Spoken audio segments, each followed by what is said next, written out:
안녕하세요. 오늘 여러분이 공유해주신 자료들 보면서요.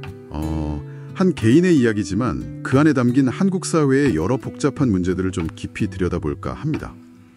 최근에 좀 마음 아픈 뉴스가 있었죠. 시험관 시술 중인 30대 후반 여성이 시어머니한테 애도 안 키우는데 집에 자빠져서 연락도 안 하냐 뭐 이런 말을 들었다는 건데요. 오늘은 이 사건을 계기로 해서 난임 치료의 현실적인 어려움, 또 세대 간의 갈등 문제, 그리고 이걸 둘러싼 사회적인 맥락까지 한번 쭉 짚어보려고 해요. 네, 그 뉴스 기사 외에도요, 저희가 난임 시술의 어떤 신체적, 정서적 부담이라든지 또 고부관계의 역사적 배경, 관련 정책 자료들까지 좀 다각도로 살펴봤습니다. 이 사례를 통해서요, 난임 부부들이 겪는 어려움이 정말 여러 층위에 걸쳐 있다는 거, 그리고 이게 또 변화하는 한국 사회의 가치관과 어떻게 연결되는지 함께 이야기 나눠보면 좋겠습니다.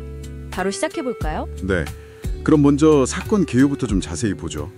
결혼 3년 차 30대 후반 A씨인데요. 시험관 시술 중이었는데 시어머니가 연락 문제로 집에 자빠져서 연락 안 하냐 이런 식으로 질책을 했다는 거예요. 근데 그 이유가 다른 며느리와의 공평함 때문이었다고 하고요. 근데 더 힘든 건 남편마저 시어머니 편을 들어서 정말 A씨 입장에서는 너무 서러웠다고 하죠. 여기서 이제 시어머니가 말한 공평함이라는 게요. 좀 들여다볼 필요가 있어요.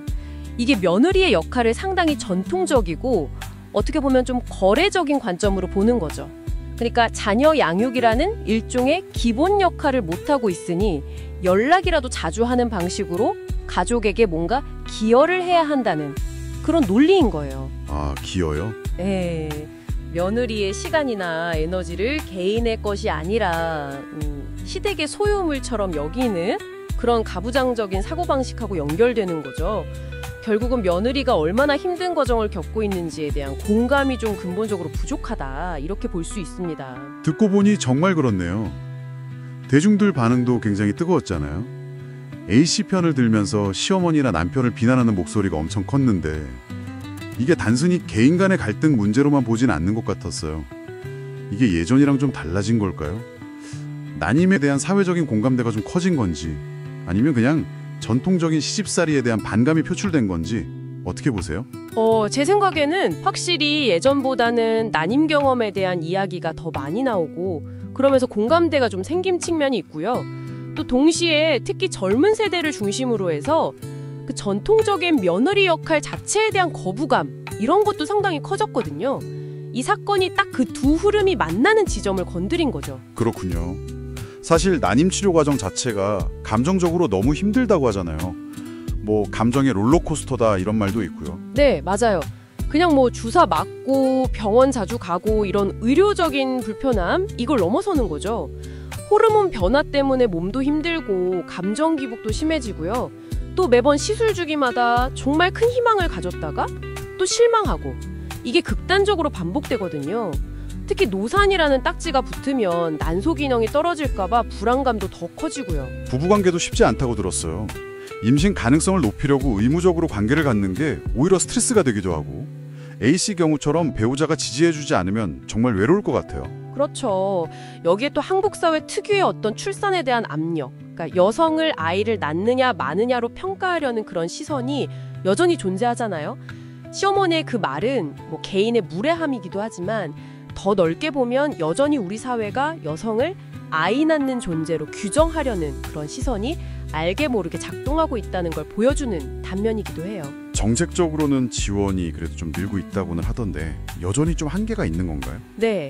기혼 부부나 사실혼 관계에 있는 분들은 건강보험으로 최대 20회까지 지원을 받을 수 있게 됐어요. 근데 문제는 미혼 여성은 명시적으로 배제되어 있다는 점입니다. 그래서 뭐 사유리 씨 사례 이후로 비혼 출산에 대한 관심이 높아졌다고는 하지만 현실적으로 미혼 여성들은 해외 원정 시술을 알아보거나 그래야 하는 거죠. 일종의 생식권 격차가 있는 거예요. 네, 그래서 2022년에 국가인권위원회에서도 미혼 여성에 대한 시술 제한 지침을 개정하라고 권고하기도 했고요. 와, 그 지점은 정말 흥미롭네요. 그러니까 정책이 부부 중심으로만 짜여 있다 보니까 기혼 여성한테는 A씨 경우처럼 좀 전통적인 가족 내 압력이 더 강해지는 면이 있을 수 있고 또 미혼 여성에게는 아예 접근 자체가 어려워지는 그런 문제가 생기는군요. 정확히 보셨어요. 정책의 어떤 사각지대가 개인의 삶에 구체적으로 어떤 영향을 미치는지 잘 보여주는 사례라고 할 수 있죠. 이런 갈등의 뿌리가 생각보다 깊다고 하셨는데 이게 그 시집살이의 역사하고도 관련이 있다고요? 그렇습니다. 우리가 흔히 아는 시집살이가 처음부터 있었던 건 아니에요. 조선 초기만 해도 남귀 여가혼이라고 해서 남자가 처가에서 사는 경우도 꽤 있었거든요. 그때는 여성의 지위가 지금보다는 상대적으로 좀 유연했어요. 근데 17세기 이후로 북의 중심의 유교 문화가 아주 강하게 자리 잡으면서 여성이 결혼하면 완전히 시대 구성원으로 편입되는 그런 시집살이 문화가 본격적으로 시작된 거죠. 그때부터 며느리는 더 이상 친정의 딸이 아니라 오롯이 시댁의 사람으로서의 역할이 강조된 거예요.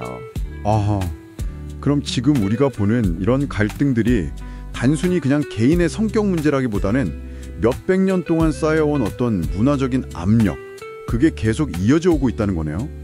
뭐 나도 옛날에 힘들었으니까 너도 당해봐라. 약간 이런 식의 고통의 대물림이라든지, 아니면 남편이 결혼하고 나서 아내를 자기 아내로 보기보다는 그냥 우리 집 며느리 역할만 강요하는 그런 모습들, 이런 게 다 그런 역사적 배경이랑 연결될 수 있겠군요. 네, 그렇죠. 중요한 건 이게 뭐 절대 변하지 않는 전통이 아니라 역사 속에서 만들어진 거니까 얼마든지 또 바뀔 수 있다는 거겠죠. 바로 그겁니다. 역사를 아는 게 중요한 이유는 현재를 바꿀 수 있는 가능성을 거기서 찾을 수 있기 때문이죠.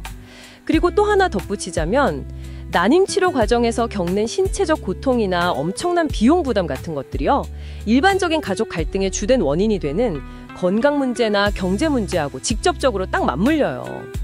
그래서 이미 가족 내에 좀 취약한 부분들이 있었다면 난임이라는 특수한 상황을 만나면서 갈등이 훨씬 더 증폭되는 경향이 뚜렷하게 나타납니다. 네. 오늘 저희가 한 여성분의 정말 힘겨운 사연을 통해서 난임 치료가 가진 여러 겹의 어려움, 또 세대 간의 깊은 골, 여전히 존재하는 사회적 압력, 그리고 정책의 한계까지 좀 입체적으로 살펴봤습니다. 한 사람의 고통이 정말 많은 사회적 실타래들과 얽혀 있다는 걸 다시 한번 느끼게 되네요. 이 이야기가 중요한 건 이게 그냥 남의 일이 아니기 때문인 것 같아요. 가족 관계가 어떻게 변화하고 있는지, 세대 간에는 어떻게 서로를 이해해야 하는지, 또 생식권에 대한 고민 같은 것들은 여러분의 삶과도 언제든 연결될 수 있는 문제거든요.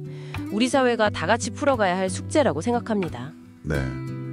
마지막으로 여러분께 질문 하나 던지면서 마무리할까 합니다. 전통적인 가족의 역할이나 기대가 정말 빠르게 변화하고 있잖아요.